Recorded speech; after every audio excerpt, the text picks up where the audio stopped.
5 ವರ್ಷವೂ ನಾನೇ ಸಿಎಂ, ಅನುಮಾನವೇ ಬೇಡ, ನಾಯಕತ್ವ ಗೊಂದಲಕ್ಕೆ ಸಿದ್ದರಾಮಯ್ಯ ತೆರೆ, ಬೇರೆ ಆಯ್ಕೆಗಳಿಲ್ಲ, ಡಿಕೆಶಿಯ ಸಹಾಯಕತೆ.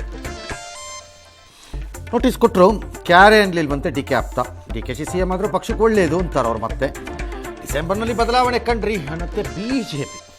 40 ಶಾಸಕರ ಅಹವಾಲು ಆಲಿಸಿದ ಸುರ್ಜೇವಾಲಾ, 2ನೇ ಹಂತದಲ್ಲಿ ಸಚಿವರ ಮೌಲ್ಯಮಾಪನ ಸಾಧ್ಯತೆ, ಕಾರ್ಯಾಧ್ಯಕ್ಷ ಸ್ಥಾನಕ್ಕೆ ಲಿಂಗಾಯತರ ಪಟ್ಟು. ಕೇಂದ್ರದಿಂದ ಜಿಎಸ್ಟಿ ಸ್ಲ್ಯಾಬ್ ಬದಲಾವಣೆ ಸಾಧ್ಯತೆಯಂತೆ ತೆರಿಗೆ ಭಾರ ಇಳಿಸೋದಕ್ಕೆ ಇದು ಮಾಡ್ತಾರೆ ಅಂತ ಹೇಳ್ತಾರೆ. 12ರಿಂದ 5% ಇಳಿಯಬಹುದು. ಹೃದಯಾಘಾತಕ್ಕೆ ಕೋವಿಡ್ ಲಸಿಕೆ ಕಾರಣವಲ್ಲ, ಸಿಎಂ ಆರೋಪ ಅಲ್ಲಗೆಳೆದ ಐಸಿಎಂಆರ್ ಏಮ್ಸ್. ಇವತ್ತು ಮತ್ತೆ ಹೃದಯಾಘಾತಕ್ಕೆ 6 ಬಲಿ. ಬೆಂಗಳೂರಿನಲ್ಲಿ ಬೇಕಾಬಿಟ್ಟಿ ಜಾತಿ ಸರ್ವೆ, ಸಿಎಂ ಕೈ ಎತ್ತಿದ್ದಕ್ಕೆ ವಿಆರ್ಎಸ್ಗೆ ಮುಂದಾದ ಅಧಿಕಾರಿ. ಸ್ವಯಂ ನಿವೃತ್ತಿ ಕೋರಿ ಸರ್ಕಾರಕ್ಕೆ ಪತ್ರ. ಬೈಕ್ ಟ್ಯಾಕ್ಸಿಗೆ ಕೇಂದ್ರ ಸರ್ಕಾರದಿಂದ ಅನುಮತಿ, ಪೀಕ್ ಅವರ್ನಲ್ಲಿ ದುಪ್ಪಟ್ಟು ದರಕ್ಕೆ ಒಪ್ಪಿಗೆ, ಉತ್ತರಾಧಿಕಾರಿ ಆಯ್ಕೆ, ಚೀನಾಕ್ಕೆ ದಲೈಲಾಮಾ ತಿರುಗೇಟು. ಬೆಂಗಳೂರು ವಿವಿಗೆ ಮನಮೋಹನ್ ಸಿಂಗ್ ಅವರ ಹೆಸರು, ಬಾಗೇಪಲ್ಲಿಗೆ ಭಾಗ್ಯನಗರ ಅಂತ ಮರುನಾಮಕರಣ. ವಿವಾದಕ್ಕಾಯಿತು ಕನ್ವರ್ ಯಾತ್ರೆ.